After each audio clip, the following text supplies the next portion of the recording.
পশ্চিমবঙ্গে নতুন বিজেপি সরকার ক্ষমতায় আসার পর থেকে অর্থাৎ বিজেপি নেতা শুভেন্দু অধিকারীর একের পর এক বিতর্কিত সিদ্ধান্ত নিয়ে কিন্তু নানা রকম আলোচনা সমালোচনা চলছে। তো সে বিষয় নিয়ে আরও কথা বলতে পশ্চিমবঙ্গ থেকে সরাসরি যুক্ত হচ্ছেন সহকর্মী সুজিত দুয়ারি।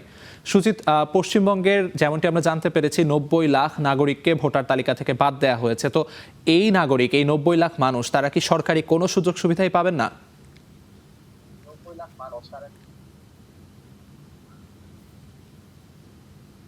এখনো পর্যন্ত যা সিদ্ধান্ত নেওয়া হয়েছে, যাদের ভোটাধিকার হারালেন যারা, তারা কিন্তু সেই ভোটাধিকারের জন্য আবার ট্রাইব্যুনালে কিন্তু নাম লেখানোর জন্য বা আবেদন করার জন্য সুযোগ রয়েছে। তারা নাম লেখাচ্ছেন অনেকেই, এবং যে কারণে তাদের ত্রুটি রয়েছে সেটা দেখার পর সেই কাগজপত্রগুলো ঠিক করা হচ্ছে, এবং যাদের নাম আপাতত বাদ গিয়েছে তারা কিন্তু সরকারি সুযোগ সুবিধা থেকে বঞ্চিত হবেন। এমনটাই কিন্তু সরকারের তরফ সিদ্ধান্ত হয়েছে, এবং যাদের বিচারাধীন রয়েছে যারা, তাদের নিয়েও কিন্তু একই সিদ্ধান্ত রয়েছে। এবং পাশাপাশি আপনাকে জানিয়ে রাখি, যাদের নাম বাদ গিয়েছে তাদের কিন্তু ২-৩ দফায় করে তাদের কিন্তু ডাকা হয়েছিল, এবং শুনানিতে ১ম এ ডাকা হয়। সেই শুনানিতে পর্বেও যাদের নামের কোনো লজিক্যাল ডিসক্রিপেন্সি ছিল, অর্থাৎ লজিক্যালি কোনো যুক্তিতে তাদের বাদ গিয়েছিল নাম, সেই মানুষগুলোকে আবার ট্রাইব্যুনালে ডাকা হয়। এবং এই ট্রাইব্যুনালে ডাকার পর সেখানে নাম নথিভুক্ত করেছেন, সেখানে তার কিছু লিস্ট বেরিয়েছিল, সেখানে বেশ কিছু মানুষের নাম এসেছিল, অর্থাৎ তারা ঠিকঠাক ছিল। এবং পরবর্তীতে দেখা যায় যে যাদের একেবারে নামের গোলযোগ রয়েছে, যারা কখনো ঠিক করতে পারেননি, যারা কোর্ট থেকে ম্যাজিস্ট্রেটের যে সার্টিফিকেট আনা সেটাও আনতে পারেননি, তাদের ক্ষেত্রে কিন্তু যথেষ্ট সমস্যা রয়েছে, এবং তারা যতদিন না এই ভোটাধিকার এবং অন্যান্য নথি ঠিক করেন, তাদের কিন্তু এই সরকারি সুবিধা থেকে তারা কিন্তু বঞ্চিত থাকবেন। এমনটাই কিন্তু প্রাথমিকভাবে আমরা জানতে পেরেছি। সেটা তো বললেন সরকারি সুযোগ সুবিধা থেকে তারা আসলে বঞ্চিত থাকবেন। তো এদের মধ্যে, এই 90 লাখ মানুষের মধ্যে কেউ না কেউ তো অবশ্যই সরকারি চাকুরিতে আছেন। তাদের ব্যাপারে কি সিদ্ধান্ত হবে?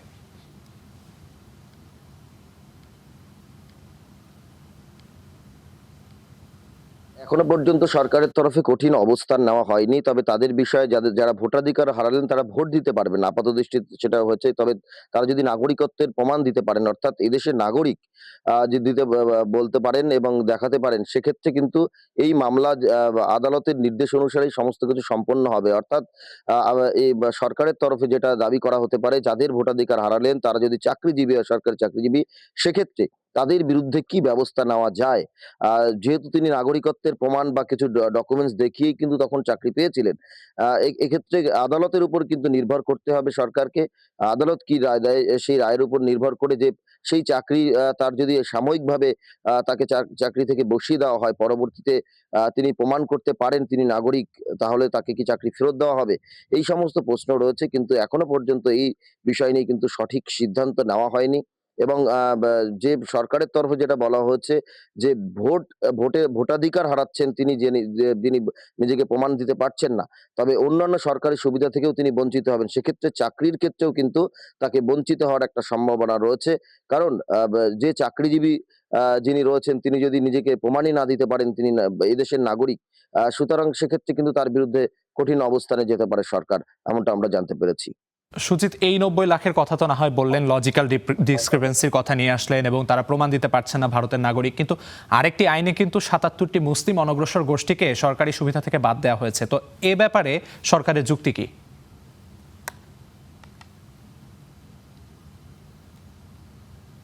দেখুন, আপনাকে জানিয়ে রাখি যে সম্প্রতি কিন্তু বিধানসভায় অনগ্রসর শ্রেণী কল্যাণ দপ্তরের যিনি মন্ত্রী রয়েছেন, তিনি এই বিষয়টি উত্থাপন করেছিলেন। তিনি জানিয়েছিলেন যে আগের সরকার, অর্থাৎ মমতা বন্দ্যোপাধ্যায় থাকাকালীন যে সরকার তৈরি হয়েছিল, সেই সরকারের ১৫ বছরে বেশ কিছু মানুষকে সুযোগ সুবিধা দেওয়া হয়েছে।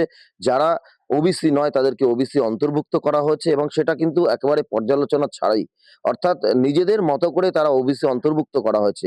এই বিষয়টি তিনি উত্থাপন করেন, এবং এই মামলা কিন্তু কলকাতা হাইকোর্টে গড়ায়। কলকাতা হাইকোর্ট থেকে, এবং ধারাই বাছাই করা হয়। সেখান থেকে বলা হয় যে ওবিসি সম্প্রদায়ভুক্ত যারা রয়েছেন তাদের মধ্যে ৭৭ টি এমন গোষ্ঠীর নাম ঢোকানো হয়েছিল, এমন সম্প্রদায়ের নাম ঢোকানো হয়েছিল যেখানে কিন্তু তারা ওবিসি অন্তর্ভুক্ত নয়। অথচ ওবিসির যারা প্রকৃত অন্তর্ভুক্ত তাদের যে সংরক্ষণের তালিকায় তারা কিন্তু ঢুকে পড়েছিল।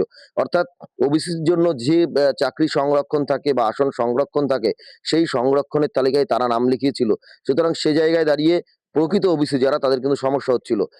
এখানেও কিন্তু দেখা গেল যে সেই ৭৭টি সংগঠনের নাম বাদ দেওয়া হচ্ছে, ৭৭টি সম্প্রদায়ের নাম, এবং সেখানে একেবারে কোর্টের নির্দেশে বাদ দেওয়া হচ্ছে।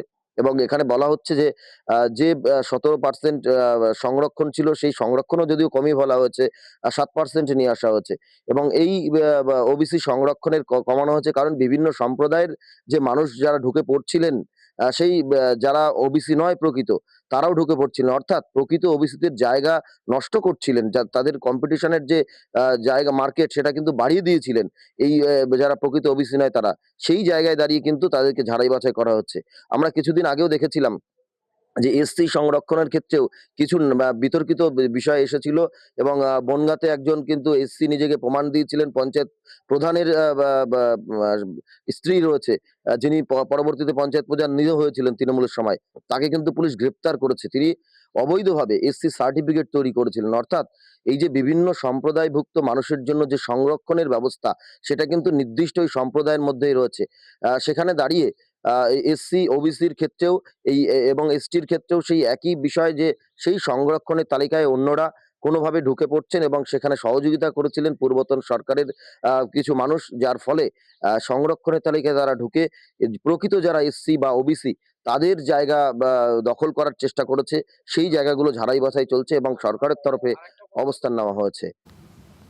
সুজিত, যেমনটি আপনি বললেন যে তাদেরকে মোটামুটি মানদণ্ড না মেনেই এই তালিকাতে প্রবেশ করানো হয়েছিল, তো সেই মানদণ্ডগুলো কি, আর এখান থেকে যে তারা বাদ পড়ে গেলেন ৭৭টি মুসলিম গোষ্ঠী, তারা কি কি সুবিধা থেকে বঞ্চিত হবেন?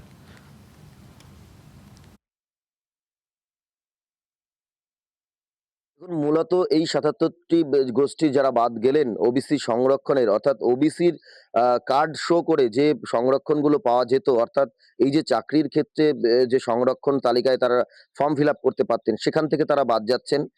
তারা ওবিসি সম্প্রদায়ভুক্ত হয়ে যদি কোনো সুবিধা, সরকারি সুবিধা পেয়ে থাকেন, সেক্ষেত্রে কিন্তু এখনো ওবিসি বা এসসি এই সম্প্রদায়ভুক্ত যারা, তাদের জন্য বাড়তি অন্য কোনো সুবিধা নেই। তাদের জন্য সরকার যে কোনো একটা মাসিক যে কোনো একটা টাকা দিচ্ছেন, সেরকমও কোনো বিষয় নয়। এটা কিন্তু একেবারে চাকরি বা এই যে আসন সংরক্ষণের বিষয়, বিভিন্ন সরকারি বেসরকারি চাকরির ক্ষেত্রে সংরক্ষণের বিষয়টি এখানে আসছে। সেই জায়গায় সংরক্ষণের জায়গা থেকে তারা বাদ যাচ্ছেন।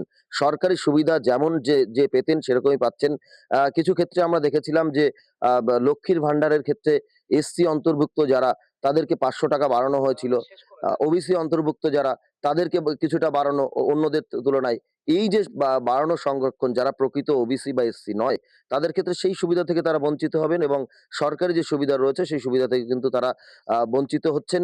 কারণ সেই সংরক্ষণের তালিকায় তারা ঢুকতে পারছেন না। তারা জেনারেল ক্যাটেগরি হিসেবে ট্রিট হচ্ছেন। অর্থাৎ সাধারণ যে জেনারেল ক্যাটেগরি রয়েছে, সেই ক্যাটেগরি অনুসারেই তারা ফর্ম পূরণ করবেন, এবং চাকরির ক্ষেত্রে তাদের কিন্তু সেই জেনারেল ক্যাটেগরি হিসেবেই জমা দিয়ে তাদের চাকরি করতে হবে। সুজিত, আপনাকে অসংখ্য ধন্যবাদ। দর্শক, আমরা পশ্চিমবঙ্গের যে বিতর্কিত ইস্যুগুলো ছিল সেগুলো নিয়ে সরাসরি কথা বলছিলাম পশ্চিমবঙ্গের আমাদের সহকর্মী সুজিত দুয়ারীর সঙ্গে।